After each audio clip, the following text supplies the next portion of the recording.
जय गुरु जी। शुक्राना गुरु जी। सारी संगत को भी जय गुरु जी। संगत जी, आज का शुक्राना सत्संग गुरु जी महाराज के मंत्र जाप से शुरू करती हूँ। आप भी मेरे साथ बोलिएगा। ओम नमः शिवाय, शिव जी सदा सहाय। ओम नमः शिवाय, मेरे गुरु जी सदा सहाय। जय गुरु जी के चरणों में अनंतम अनंतम शुक्राना शुक्राना शुक्राना। इससे पहले जो गुरु जी के चरणों में लाइक सब्सक्राइब समर्पित करे, उसके घर में सुख समृद्धि की कभी कमी ना करें। हमारे प्यारे गुरु जी उन्हें भरपूर दें। गुरु महाराज उनकी हर इच्छा को पूर्ण करें। ये एक एहसास कितना सुकून देता है। ये एक एहसास कितना सुकून देता है। कोई जाने या ना कोई जाने, हमारे परमात्मा सब कुछ जानते हैं। जय गुरु जी, शुक्राना गुरु जी। संगत जी, आज का शुक्राना सत्संग शुरू करते हैं। एक बार की बात है, बड़ा इंटरेस्टिंग सत्संग है। एक बार की बात है कि एक आंटी अंपायर स्टेट में बैठी थी और उसी समय एक आंटी आती हैं और गुरु जी से कहने लगती हैं कि मैं तो महामृत्युंजय मंत्र का जाप घर पे चलाती हूँ। तो गुरु जी कहते हैं कि तू पागल हो गई है। कोई महामृत्युंजय मंत्र जाप को कोई घर पे चलाता है? उसको तो मंदिरों में पंडित वगैरह करते हैं।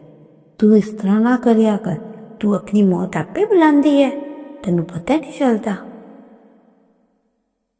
तो उसमें संगत जी कैसे कहती, इतनी प्यारी प्यारी बातें गुरु जी बता रहे हैं तो कोई नहीं लगाता। इसे तो कौन मंदिरों में चलता है। तो दूसरी आंटी ने कहा, मैं तो सिर्फ शिव पुराण पढ़ती हूँ, आपने कोई मुझे मंत्र ही नहीं दिया जिससे मैं आपके नाम का मंत्र जाप करूँ। तो गुरु जी कहते हैं, शिव पुराण ही सबसे बड़ा मंत्र है। क्योंकि उन आंटी को भी ये सब पता नहीं था मंत्र जाप करने के लिए। तो आंटी उसी मंत्र जाप से इतनी प्रसन्न हुई। शिव पुराण पढ़ने से ही उन्हें सब कुछ इस दुनिया का पता चल गया, ब्लेसिंग्स मिल गई। घर बैठे ही उन्होंने इतना ब्लेसिंग्स महाराज जी से ले ली। और महात्मा जी गुरु महाराज भी हमारे बहुत खुश। और संगत को यही कहते हैं, शिव पुराण पढ़ो। अगर आपने अपने सारे पाप कष्ट दूर करने हैं, कर्मास को अच्छा बनाना है, तो जय गुरु जी। संगत जी, क्या आपको मालूम है भाग्य बिगड़ने के भी कुछ कारण होते हैं। एक तो बिना दान दिए मंदिरों के भंडारे को पेट भर खाना। दान हमेशा रिश्तेदारों या जान पहचान के लोगों को ही देना।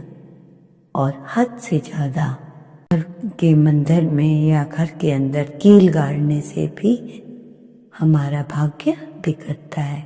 और जिस समय हम मंदिर से लौटते हैं उस समय घंटी नहीं बजानी। चाहे बुजुर्गों बच्चों के से खरीदारी के समय आपका भाव प्रेम देखा जाता है, तलाकियां नहीं करनी है। ये ऐसे करने से हमारा जो भाग्य है बिगड़ता है। जो काम करना है सच्चे मन से करना है, दिखावा नहीं करना, सच्चे भाव से करना, इसमें यही बताया गया है। संगत जी, ऐसा कहा जाता है जो ज्यादा बोझ लेकर चलता है हमेशा डूब जाता है। फिर चाहे वह बोझ का सामान हो या अभिमान का। समझने वाले समझ गए, जो ना समझे वो अनाड़ी हैं। जय गुरु जी। मैं तुम्हारी शक्ति हूँ। तुम जिस भी स्थिति से गुजर रहे हो, मुझे सब पता है, धैर्य रखो, जल्द ही सब कुछ ठीक हो जाएगा। जय गुरु जी। संगत जी, सभी के लिए संदेश है कि हमारे प्यारे गुरु महाराज जी का कि तुम मेरे नाम का एक दीपक अपने घर पर रोज जलाते हो, पर उसी के साथ ही आपने एक दीपक कुल देवी का नाम का भी जलाना है। जय गुरु जी। देखो कितनी सीख है हमें कामयाब करने की। गुरु जी कितना अच्छा अच्छा बातें बताते। कोई है कि आपके बुजुर्ग बुजुर्ग भी आपको इस तरह का ज्ञान दे रहे हो, उनको पता भी हो? नहीं, हमारे गुरु जी ये हैं सब कुछ, हमें सब अच्छी राह दिखाते, भला करते। तो सुंदर जी, गुरु जी की बताई हुई हर एक बात को बहुत ध्यान से सुनो। और ये बात हम खुद भी नहीं कर रहे, बस एक दीपक जलाते परमात्मा के नाम का, पर हम ये भूल गए हैं इष्ट भी होते हैं, हमारी कोई कुल देवी भी है। तो गुरु जी इस बात से सबको याद दिला रहे। जय गुरु जी। देखो कितनी अच्छी सीख दी है। काम वासना पाप नहीं, अगर पाप होती तो बुद्ध, कबीर और महावीर पैदा ना होते, कृष्ण मोहम्मद ना पैदा होते। लेकिन वासना पर रुक जाना ही पाप है। जय गुरु जी। एक बात और याद रखना कि संगत जी, अगर कभी अकेले चलना पड़े तो डरना मत। जो बताने जा रही बहुत अच्छी बात है, सबको पता है, पर हम भूल जाते हैं। तो अकेले चलना पड़े तो चलो, क्योंकि शमशान, शिखर और सिंहासन पर व्यक्ति अकेले ही बैठता है। जय गुरु जी। कितनी बड़ी बात, कितनी सिंपल उसमें आपने समझा दी। उसके लिए अनंतम अनंतम शुक्राना मेरे गुरु महाराज जी का। संगत जी, एक बात बताती हूँ, ध्यान से सुनना। जब ससुराल में बहू भूखी होती है, उसे खाना तक नहीं मिलता, ना ही उसकी कोई फिक्र करता है कि वह भूखी है। लेकिन बहू के रहने पर यदि घर का कोई सदस्य भूखा रह जाता है तो तांडव मच जाता है। ये बात मैं एक स्वयं से कह रही हूँ, ये बात किसी ने हमें वो नहीं की है, मतलब एक समझ वाली बात है कि बहू के साथ कैसे वो होना। ऐसा किसी के साथ नहीं हुआ, ना मेरे साथ, पर ये बात मैंने कहीं पढ़ी थी तो मुझे बहुत अच्छी लगी। मैंने कहा थोड़ा सा ज्ञान मैं अपनी संगत को भी दे देती हूँ। जय गुरु जी। जय गुरु जी। तो आपको कितना समझ आया इस बात से संगत जी? आशा है कि आपको बहुत बड़ी बात बता दी मैंने संगत जी। बड़े ज्ञान की बात है। जो मुझे समझ ना सका उसे हक है, जो मुझे समझ ना सका उसे हक है मुझे बुरा कहने का, लेकिन जो मुझे जानता है वो जान देता है। हर समय तुम्हारा हमसफर साथ नहीं होता, उस समय अकेले ही तय करने होते हैं कुछ सफ़र, क्योंकि हर सफ़र में हमारा हमसफर साथ नहीं होता। जय गुरु जी। संगत जी, मैं क्या कहने वाली हूँ ध्यान से सुनना कि शिक्षा व्यर्थ है, सारे उपदेश व्यर्थ हैं अगर वे तुम्हें अपने भीतर डूबने की कला नहीं सिखाते। जय गुरु जी। जय गुरु जी। संगत जी, घर में अगर कोई बीमार हो, जो एक काम करे, वो आपको सत्संग से पता चलेगा कि कौन सा काम करना है। एक आंटी है, आंटी की दादी बहुत बीमार थी। डॉक्टर ने उसे जवाब दे दिया था, उनके डेथ बेड, उनको डॉक्टर ने जवाब दे दिया, उन्हें डायपर आदि ऐसी कई चीज़ें लगाई हुई भी थी। उसके बाद भी उनकी कंडीशन बहुत खराब थी।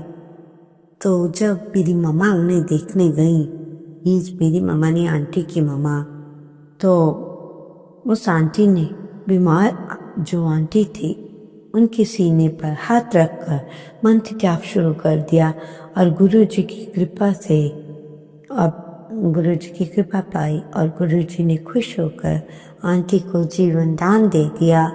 जय गुरुजी, जय गुरुजी। और पता चला कि आपको गुरुजी के मंत्र जाप की शक्ति का, महिमा का इस तरह प्रतिदिन हम लोगों को, सबको गुरुजी से और भी अधिक जुड़ते चले जाते हैं जब ऐसे ऐसे अच्छे सत्संग सुनते हैं। सत्संग सुनोगे, गुरु कृपा होगी, मंत्र जाप करोगे तो मंत्र जाप का पता चलेगा कि कितनी शक्ति है हमारे गुरुजी के मंत्र जाप में। जब गुरुजी फिजिकल फॉर्म में थे तो गुरुजी कहते थे, मैं हड्डी और मांस का इंसान बना हूँ। लोग सामने बैठे हैं, मैं लोगों के सामने बैठा हूँ और लोगों ने तो मुझे इंसान ही समझ लिया। तो गुरुजी हंसी हंसी में बताते हैं कि गुरुजी आप तो पैंट शर्ट पहनते थे तो आपने चोला कैसे शुरू कर दिया पहनना? तो गुरुजी कहते हैं कि संगत ने ना मुझे गुरु नहीं मानती सी, कहते सी होगा कोई बड़ा हाई फाई बंदा जिन्हों ज्ञान है, इसलिए मैंने चोला पहनना शुरू किया और इससे लोग कहने लगे हाँ ये तो गुरुजी हैं। देखो संगत जी, गुरुजी मतलब ड्रेस का भी कितना बड़ा योगदान है हमारी लाइफ में। हम जिस तरह के कपड़े पहनते हैं उस तरह की लोगों की इमेजिनेशन होती है। तो ये है गुरुजी ने की प्यारी सी बात है। और दर्जी ने पूछा जेब की लगा, जेब कितनी बड़ी है और कैसे लगानी है? तो गुरुजी ने उससे कहा सानू जेबां दी की लोड़ हैगी, आपा तो इस तरह ही है। तो ये है हमारे गुरु महाराज। संगत जी एक आंटी सत्संग में पहली बार आई थी। वो आंटी